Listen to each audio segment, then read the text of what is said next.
warahmatullahi wabarakatuh. Nama saya Syasha Nobati Semeta Ahmad Saleh. Nombor pendaftaran saya 1069.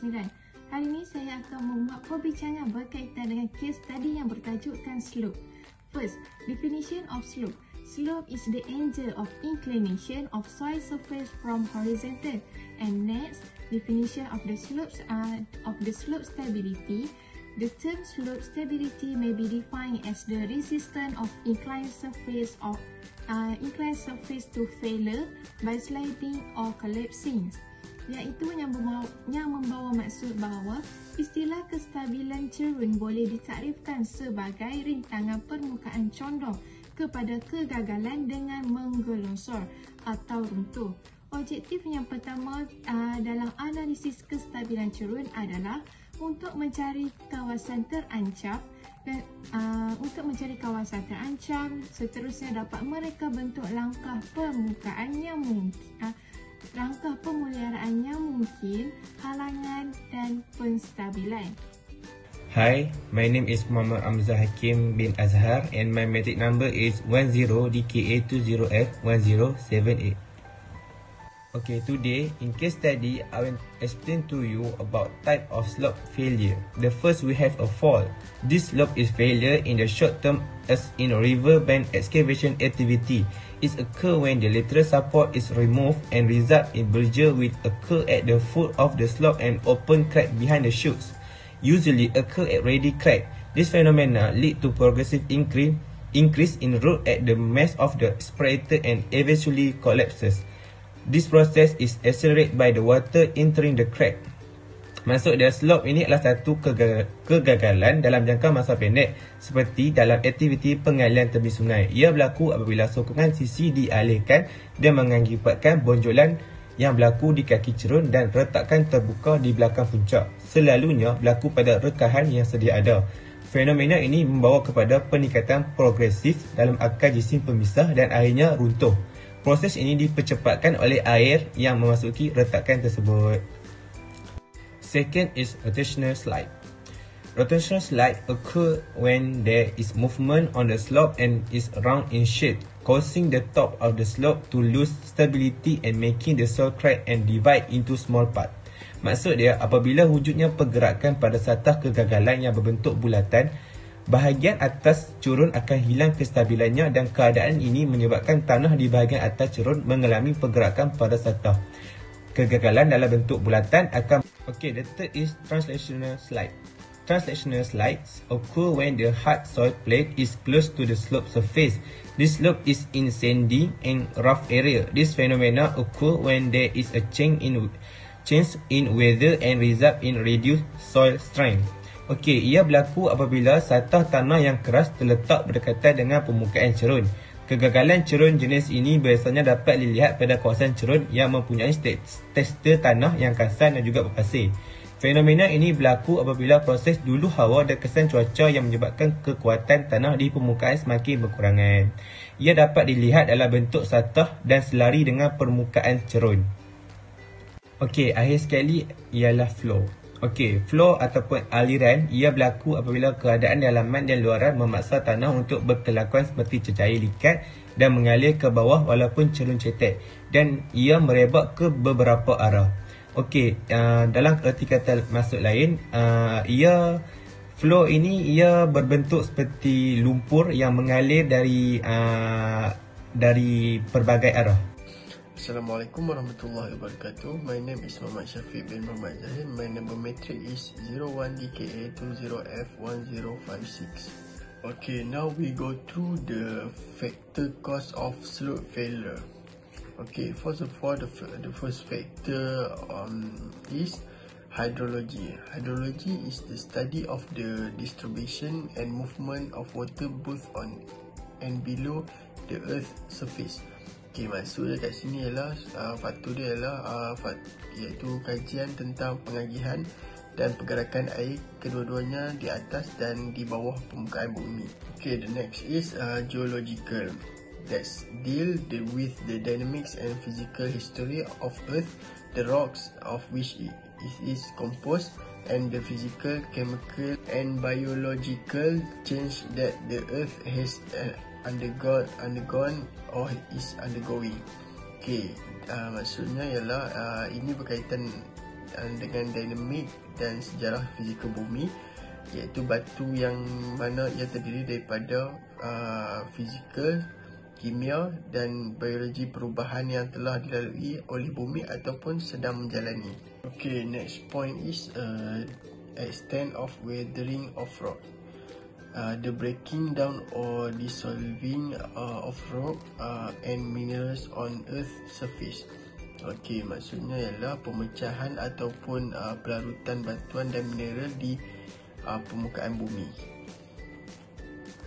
Okey, then climatic condition change and effects relate to the general weather condition of a place. Okey, maksudnya ialah iaitu keadaan iklim, perubahan dan juga kesan berkaitan dengan umum seperti keadaan cuaca sesuatu tempat. Okay, the last point is the topographical. Topographical is the art or practice of graphic delineation in detail, usually on maps or chart of natural and man-made features of a place. Maksudnya kat sini ialah iaitu seni ataupun amalan grafik yang bersepadanan, iaitu secara terperinci, selalunya ia dilukis pada peta ataupun carta alam, dan ianya dibuat oleh manusia dengan ciri-ciri sesuatu tempat. Hi, Assalamualaikum warahmatullahi wabarakatuh. My name is Ahmad Aziz Fikri bin Aminuddin and my matrix number 01DKA20F1062. Next, I will continue to present about 3 types of method to calculate factor of safety for slope. The first one we use the total stress analysis, and then Taylor stability of analysis, and the last one is a failure slices of method. Jadi, dalam pengiraan ini ada terdapat 3 kaedah untuk pengiraan factor of safety for slope. Jadi yang pertama adalah satu cara kaedahnya ialah total stress analysis dan Taylor stability analysis, dan yang terakhir ialah failure slices method. Alright, let's go. For the first method is total stress analysis. For the total stress analysis, calculation of slope stability for this case of saturated clay in a short term, while the stability that occur may be due to the soil weight, which is omega. For the maximum shear stress in equal to the value of C, it is the angle of the internal friction U, it is equal to 0. Failure slice method is a presuppose the surface assumes failures that may occur as an arc circle, and then the plane failure attempt is divided into several slices. While then this method is also known as the Swedish method. A possible failure surface will occur is assumed to be into the form of an arc circle with radius R and the center of circle O. When then mass of the soil which is above the plane of the failure of attempt, it is AC, is divided into several slices with width B. And this method is used when the slope is likely to longer be neglected or abandoned within the time frame in the length. While each slices, it is assumed to be a straight line with inclination to the horizontal at an angle A, and height Z is measured at the middle of the line. Alright, for the Taylor stability analysis, this Taylor stability analysis is introduced to the easiest method to determine the lowest slope safety factor for homogeneous soil. While this method is specific for the short-term cases using non-drain strength parameter Cu, and also assume a failure surface in the form of circular arc and there is no tension cracks. By using the assumptions the angle of internal friction it is equal to 0 and neglecting effects of tension cracks, Taylor produced a series of arcs or curves linking stability numbers and with a slope angle beta. If 4 of the above factors combine in the form of C over Fz gamma, it will produce a number without the size or dimension. It called the stability number n, while an n is equal to C over Fz gamma. Jadi, sekiranya keempat-empat faktor ni dalam dalam digabungkan bersamaan dengan C maksimum iaitu shear stress yang dibahagikan dengan nilai factor of safety yang juga didarab bersama dengan nilai of height dan juga gamma iaitu density of soil. Jadi, ia dapat menggabungkan dan dihasilkan nilai tersebut tanpa size dan juga dimension ataupun lebih mudah dikenali sebagai stability of number iaitu N is equal to C over FZ gamma iaitu shear stress bahagikan dengan hasil darab daripada factor of safety, darab ketinggian dan juga gamma iaitu density of soil. Seterusnya adalah soil density test. Okey, untuk mendapatkan nilai soil density test, kami telah mengambil nilai data daripada soil sampling. Hal ini kerana di dalam eksperimen soil sampling kami dapat mencari nilai density. Okey, first untuk mendapati nilai density, kami menggunakan formula MT bahagikan dengan V, iaitu MT is mass of soil sample bahagikan dengan volume. Formula untuk mendapatkan volume adalah pi R02 darabkan dengan H. Okey, di dalam soil sampling kami mendapati nilai density kami sebanyak 1.329. Setelah mendapati nilai density tersebut, barulah kami boleh mencari nilai soil density test. Okey, untuk mendapatkan soil density, kami telah menggunakan formula unit weight bersamaan dengan rho G.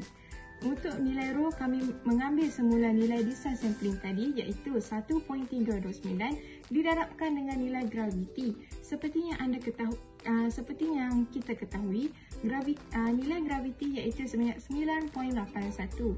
Oleh itu, kami mendarabkan nilai 1.329 didarabkan dengan 9.81 dan kami mendapati nilai sebanyak 13.07 untuk nilai soil density. Seterusnya adalah triaxial test. Triaxial test ni digunakan adalah untuk mendapatkan nilai cohesion. Di dalam triaxial test ini, kami akan mendapatkan nilai cohesion bersamaan dengan sudut kosong. Oleh itu, di dalam data ini, kami memerlukan self pressure, deviated stress and major stress. Self pressure dikenali sebagai sigma 3 and major stress dikenali sebagai sigma 1. Okey, dalam hal ini, bagi mendapatkan nilai major stress, kita boleh menggunakan formula self pressure ditambahkan dengan deviated stress untuk mendapatkan nilai major stress. Oleh itu, setelah mendapat nilai ini, barulah kita boleh memplotkan graf.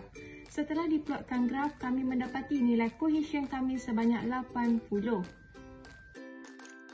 Step yang pertama untuk calculation for the stability of the slope, kita hendaklah mengetahui dahulu nilai T dan nilai H. Okey, nilai R ini kita boleh mendapati setelah kita lukis di dalam graf ini apabila kita telah plotkan lukisan ini di dalam kertas graf. Langkah yang pertama iaitu kita hendaklah melukis point A dahulu. Setelah kita melukis point A, barulah kita hendaklah mengetahui ketinggian ke atas ini sebanyak berapa meter yang digunakan. Kumpulan ini telah menggunakan sebanyak 18 meter. Oleh itu, kami meletakkan titik di sini. Seterusnya, jarak yang diberikan daripada sini ke sini kami menggunakan sebanyak 6 meter. Setelah kami telah mendapati nilai 6 meter, kami meletakkan point di sini. Oleh itu, untuk mendapatkan point di bahagian C dan B, iaitu hendaklah menggunakan jangka lukis. Kami menggunakan jangka lukis untuk mendapatkan point di sini. Setelah mendapatkan point C, barulah kami boleh mencantumkan bagi membentukkan bentuk seperti ini. Setelah mendapat bentuk seperti ini, kami mengukurkan nilai R tersebut. Kami mengukur nilai R ini menggunakan pembaris. Kami mendapati bahawa nilai R kami sebanyak 19 meter. Sebelum itu, jadual plot ini digunakan dengan ukuran 1 cm bersamaan dengan 2 meter. Step yang seterusnya bagi calculation for the stability of the slope. Menggunakan formula CR² theta bahagikan dengan WD. Nilai C ini adalah nilai cohesion yang didapati daripada triaxial test, manakala nilai R iaitu radius yang didapati daripada graf yang telah diplotkan tadi. Seterusnya, untuk nilai theta, kita hendaklah mencari menggunakan formula yang telah ditetapkan, iaitu sudut didarabkan dengan pi bahagikan dengan 180, dan saya telah mendapati nilai theta sebanyak 1.449. Oleh itu, step yang seterusnya untuk mendapati nilai W, iaitu area didarabkan dengan unit weight. Nilai area hendaklah dicari berdasarkan graf yang telah diplotkan tadi. Seperti yang telah saya dapat, iaitu sebanyak 23 dan didarabkan dengan 4. Mengapa didarabkan dengan 4? Hal ini dikatakan kerana saya telah menggunakan 1 cm bersamaan dengan 2 meter. Oleh itu, saya mendarabkan 2 didarabkan dengan 2 mendapat jawapannya adalah 4. Dan seterusnya, saya mendarabkan nilai area ini dengan unit weight. Saya mendapati nilai 1199.68 dan dibundarkan menjadi 1200. Setelah lengkap, nilai yang saya dapati ini telah lengkap, barulah saya boleh melengkapkan nilai untuk mencari factor of safety. Okey, saya masukkan nilai 80. Cohesion yang saya dapati tadi iaitu 80 dan didarabkan dengan radius 19 kuasa 2. Dan seterusnya didarabkan dengan nilai theta dibahagikan dengan nilai W didarabkan dengan D. Dan saya telah mendapati nilai akhir sekali iaitu factor of safety sebanyak 3.874. Okay, the conclusion is landslides a dangerous, disturbed development and expensive to repair. Hence, they should be assessed accurately. The most commonly used approach is in deterministic and analysis of the slope stability problem is based on the limit equilibrium method. Okay, the factor in safety is calculated comparing the shear stress drive along the experimental failure surface and shear strength. In addition, there are also several methods that can be used. Fellenius method, including an Taylor stability method. The same safety value factor is assumed to exist throughout failure surface and it does not provide any information on the magnitude of the strain. So, in deciding the appropriate value for a safety factor, due consideration should be given to perimeter reliability of failure consequence. Therefore, from this case study, we have found the safety factor value obtained by using the factor analysis method is 1.1